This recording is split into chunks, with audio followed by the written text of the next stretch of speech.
பிரைஸ்ல கர்த்தருக்கு ஸ்தோத்திரம் உண்டாதாக. நம்ம நலமானதையும் பேசாமல் இருந்தோம்னா அதோட நன்மைகளை பற்றி நம்ம அறிந்து கொள்ளலாம். இப்போது சில காரியங்களை பார்ப்போம். சங்கீதம் 39 1-3. என் நாவினால் பாவம் செய்யாதபடிக்கு நலமானதையும் பேசாமல் இருந்தேன். சங்கீதக்காரர் சொல்கிறாரு, தாவீது. என் நாவினால் பாவம் செய்யாதபடிக்கு. அப்போ பாவத்துக்கு காரணம் என்னது? முதலாவது நாவு, அதுக்கப்புறமா தான் கண், அதெல்லாம். அப்புறம் முதல் நாவு. நலமானதையும் பேசாமல் இருந்தேன்னு சொல்கிறார். நலமானதையும் பேசக்கூடாது. நலமானது நம்ம பேசணும்னு வச்சுக்கோங்களேன். இப்போ நம்ம சொல்கிறோம், யாராவது விழ போகிறாங்க, ஐயோ விழ போகிறீங்களே, பத்திரம் பார்த்து போங்கன்னு சொல்லிட்டு வச்சுங்களேன்.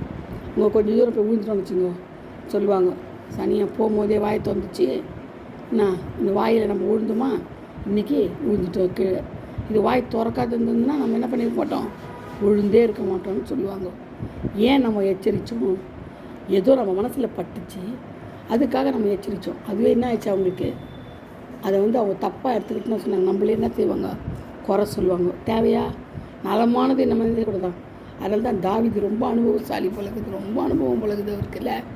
அடி வாங்கினதுலேயும் அனுபவம், ஆண்டுட்டேன் எல்லாத்துலேயும் அனுபவசாலி அவர். ஆண்டவர் அந்த மாதிரி மனுஷனை வேறு யாரையுமே தண்டிக்கலை. தாவீது தண்டித்தது போல், உருக்கி புடமிட்டு போட்டது போல் வேறு யாரையும் போடலன்னு தான் நான் நினைக்கிறேன். உங்கள் கருத்து என்னவோ எனக்கு தெரியாது. நான் அந்த அளவுக்கு தாவீது சங்கீதக்காரன் ரொம்ப கஷ்டப்பட்டார் இல்லையா? அப்போது அவர் பாருங்கள் எவ்வளோ அனுபவத்தில் சொல்கிறாரு. நலமானதையும் பேசாதபடி என்ன செய்தான், மௌனமாக இருக்கணும். நாவினால் பாவம் செய்யக்கூடாது, மௌனமாக இருக்கணுமா. மௌனமாக இருந்தால் எல்லாத்துக்கும். நீங்கள் பாருங்களேன், பேசுகிறவங்கள விட பேசாமல் இருக்கிறவங்கள நிறைய பேர் விரும்புவாங்க. ஆனால் அப்படி முடியாதுப்பா. எனக்கெல்லாம் பேசலைன்னா என் தலை வச்சுக்கிடும். உண்மையாகவே சொல்கிறேனே, ஏதாவது ஒன்றுனா நான் பேசிடணும். இல்லைன்னு வச்சுங்களேன், நான் மண்டையை ரெண்டாக பொழந்து போயிடுவேன். எனக்கு அது நல்லது தான் பேசுவேன், கெட்டது பேச மாட்டேன். நான் ஆண்டவர் சொல்கிறத தான் சொல்லுவேன். இருந்தாலும் என் மண்டை ரெண்டாக உடஞ்சிடும் சொல்லலைன்னா. அது தப்புன்றது இப்போ உணர்றேன். தப்பு. அதான் நலமானதே பேசக்கூடாது. நாவினால் பாவம் செய்யாதபடிக்கு நலமானதை பேசக்கூடாது. அப்போ நாவினால் பாவம் செய்யாதபடி இருக்கணும்னா நலமானது நம்ம பேசக்கூடாது. எவ்வளோ ஆணித்தரமான ஒரு வசனம் பாருங்களேன், எவ்வளோ அனுபவமாக பேசுகிறது. நான் தியானிக்கையில் அக்கினி மூண்டதுன்றது சங்கீதம் 141:3. அதே மாதிரி விழுப்புரத்தில் 12 சொல்லப்பட்டிருக்குது ஒரு வசனம் தான். நான் தியானிக்கையில் அக்கினி மூண்டது. தாவீது ஒரு நோக்கத்தோடு தான் மௌனமாக இருந்தார். தாவீது எந்த நோக்கத்தோடு மௌனமாக இருந்தாராம்? நான் தியானிக்கையில் அக்கினி மூண்டது. நம்ம வாயை மூடிட்டு இருந்தோம்னா நமக்கு அக்கினி தானே மூடும். நம்ம இறுதி என்ன செய்யும், கொழுந்து விட்டு எரியும். ஏன்னா நம்ம கத்தருக்குள்ளே ஜீவிக்கிறதுனால தான். எப்போவுமே என் நாவினால் பாவம் செய்யாதபடிக்கு தேவனோடு நடக்கிற வழியை காத்துக்கொள்ளணும். தேவனோடு நம்ம எப்படி நடக்கிறோம் அதை காத்துக்கொள்ளணும். ஃபஸ்ட்டு வழியை காத்துக்கொள்வது. பிரசங்க 3:7 சொல்லப்பட்டுக்குது, மௌனமாக இருக்க கற்றுக்கொள்ள வேண்டுமா. பார்த்தீங்களா, கற்றுக்கொள்ளணுமா. நம்ம பாடங்களை தான் நம்ம கற்றுக்கொள்வோம் இல்லையா? சில கெட்ட பழக்கங்களை கற்றுக்கொள்வோம். அது பாருங்கள், ஒரு பழமொழி என்னென்னா, களவும் கற்று மரன்னு ஒரு பழமொழி இருக்கும். அந்த களவு கூட கற்று மறக்கணுமா, அதோடு மறந்துடணுமா கற்றுட்டு. ஏன்னா கற்றுக்கொள்ளணுமா. பாருங்கள், களவை போய் கற்றுக்கொள்ளணும்னு ஒரு பழமொழி, உலக பழமொழி. அது மாதிரி நம்ம பாருங்கள், மௌனமாக இருக்க கற்றுக்கொள்ள வேண்டும். மூணாம் மூஞ்சி மாதிரி இல்லை சொல்கிறது, மூணாம் மூஞ்சி மாதிரி. சிலர் பாருங்களேன், எப்போ பார்த்தாலும் 3 மூஞ்சி வச்சுக்குவாங்க. அது பாவனம் செய்யாதபடிக்குன்னு சொல்ல முடியாது. சுடு மூஞ்சித்தனம் அது. அப்படி இருக்கக்கூடாது. மௌனன்றது என்னென்னா, எந்த காரியம் செய்தாலும் செய்ய போனாலும் மௌனமாக இருக்கணும். மற்றவர்களை சகிச்சுக்கொள்ளணும். அவங்க செய்கிற அக்கிரமத்தையும் அநியாயத்தையும் வீணான பேச்சுக்களையும் விவாதம் பண்ணுறவங்க பண்ணாங்கன்னா நம்ம என்ன செய்யணும், அந்த டைமில் மௌனமாக இருக்கணும், அமைதியாக இருக்கணும். அப்போ நீங்கள் பேசி நான் பேசி நீ பேசி விவாதம் பண்ணிங்கன்னா ஆகும். இந்த தெருவில் நாய் சண்டை போட்டுக்குது பாருங்கள், வல்லுன்னு கொஞ்சிக்குதே, கட்சிக்கும். அந்த மாதிரி கதையாயிடும். அதனால தான் அவர் சொல்கிறாரு, மௌனமாக இருக்க கற்றுக்கொள்ள வேண்டும். ஒருத்தவங்க பேசும்போது அடுத்தவங்க பேசக்கூடாது, மௌனமாக இருக்கணும். நம்ம பேசி முடிச்சிட்ட பிறகு கருத்து சொல்லலாம், இல்லைன்னா அப்படி கம்முன்னு தலையை மண்டையாட்டின்னு கம்முன்னு இருக்கணும். அப்போ தான் எல்லா காரியமும் நல்லதாக நடக்கும். நீங்கள் ஆமாஞ்சாமி போட்டிங்கன்னா நல்லா பழச்சிக்கலாம். இல்லைன்னு வச்சுக்கோங்களேன், கேவலமான பழப்பு நம்மளுது. அதனால் நம்ம என்ன செய்யணும், எல்லாவற்றிலும் மௌனமாக இருந்து சாதிக்கணும். சில காரியம் சாதிக்கிறவங்க இருக்கிறாங்க பார்த்துக்கிறீங்களா, மௌனமாக இருந்தே கழுத்து இருப்பாங்க. அப்படி ஒரு கேட்டகரி இருக்குது, நான் பார்த்துருக்குறேன். அந்த மாதிரி நிறைய பேர் நான் பார்த்துருக்கேன். சைலண்ட்டாக இருப்பாங்க, நம்ம கழுத்தை அறுத்துருவாங்க. இன்னும் ஊமை கொட்டை மாதிரி இருப்பாங்க. ஊமை கொட்டை மாதிரி இருந்து அவங்க வேலையை சைலண்ட்டாக செஞ்சுருவாங்க. அந்த மாதிரி நம்ம இருக்கக்கூடாது. அது கேடானது. இறுதி திருக்குறது மகா கெடுத்த மாதிரி அப்படி இருக்கக்கூடாது.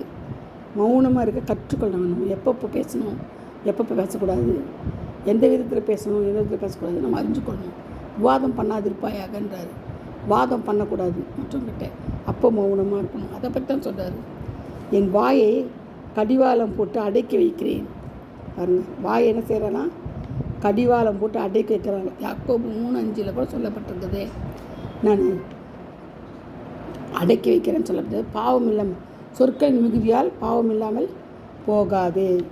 பார்த்தீங்களா, சொற்கள் அதிகமாக பேச பேச பேச பேச பேச பாவம் வந்துடும். ஏன்னா மற்றவங்க துக்கப்படுத்தணும் இல்லையா, பேச்சு பேசி. அது ஒரு பாவம். சரியா, அது ஒரு பாவம். அது ஒரு கொலை தான். வாயில் பேசி பேசியே கொலை பண்ணுறது தான் பாவம். அது ஒரு பாவம். என் வாய்க்கு காவல் வையும். நம்ம ஆண்டுகிட்ட என்ன கேட்கணும், ஆண்டவரே என் வாய்க்கு காவல் வையுங்கப்பா. நான் நியாயத்துக்கு பேசுகிறேன். என் வாய்க்கு என் இருதயம் எனக்குள்ளே அனல் கொண்டது அக்கினியாய் மாறியதான். இப்போ பாருங்கள், நம்ம எவ்வளோ அமைதியாக இருக்க நான் அடக்க வாய்க்கு கடிவாளம் போட போட போட வாயை மூட மூட இறுதிய ரசைதான் கொழுந்து விட்டு எரியுது மட்டும் இல்லை, அக்கினியாக மாறுதான். பாருங்கள், அக்கினியாக இருதயம் மாறுதான். அப்போ பாருங்கள், அக்கினியாய் மாறு. அதன் பிறகு என் நாவினால் ஜெபம் செய்கிறேன், அது விண்ணப்பம் பண்ணுகிறேன். அதன் பிறகு தான், எப்போ இறுதியும் அக்கினியாக மாறின பிறகு தான் நம்ம என்ன செய்கிறோம், என்ன பண்ணுறோம், ஜெபம் செய்யணும், விண்ணப்பம் பண்ணணும். நம்ம இல்லைன்னு வச்சுக்கலாம், விண்ணப்பமும் பண்ண முடியாது, பண்ணவும் கூடாது. ஏன் நம்ம தான் வாய் பேசுகிறோமே, வாயடித்தனமாக பண்ணிடுறோமே. அதனால் நம்ம என்ன செய்யக்கூடாது, பேசக்கூடாது. அமைதியாக இருக்க கற்றுக்கொள்ளணும். நாவினால் பாவம் செய்யாதபடிக்கு நலமானது பேசக்கூடாது. சரியா, நம்ம தியானிக்கும் போது அக்கினி மூலணும். அது மாதிரி வாய்க்கு கடிவாளம் போடணும். தேவனோடு நடக்கிற வழியை காத்துக்கொள்ளணும். தேவனோட எப்படி நம்ம நடக்கிறோம் அதில் முதலாவது காத்துக்கொள்ளணும். சிலுவையின் அன்பை குறித்து நம்ம தியானிக்கணும். சிலுவையின் அன்பை குறித்து ஒவ்வொரு நாள் நம்ம தியானித்தோம்னா நமக்கு வியாதியில் இருந்ததில்லை, வேதனை இருந்ததில்லை, கஷ்டத்தில் இருந்ததில்லை, பஞ்சத்தில் இருந்ததில்லை, எல்லாத்துலேயும் இல்லை கிடைக்கும். ஏன்னா சிலுவையின் பாடு அவ்வளோ மகா பெரியது.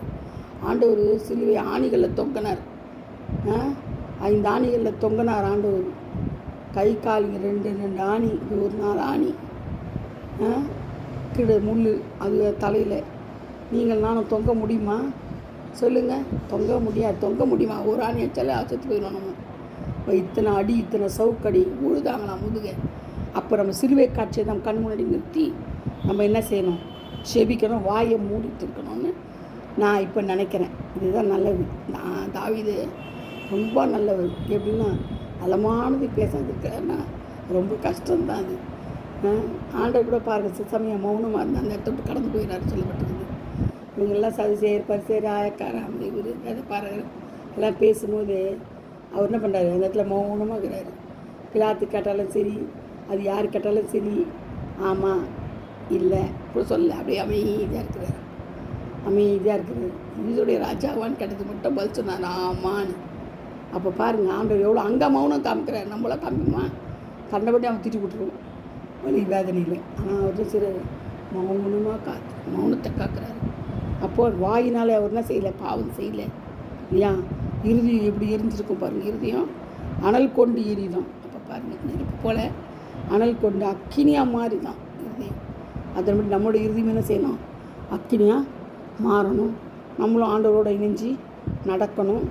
சிலுவையை தினமும் தியானிக்கணும். சிலுவையை தினமும் தியானிக்கணும். சரிங்களா? அதுதான் நம்மளுக்கு உணவு, உடுக்க, உடை, இருக்க, இருப்படும் எல்லாமே அதனால தான் கிடைக்கும்.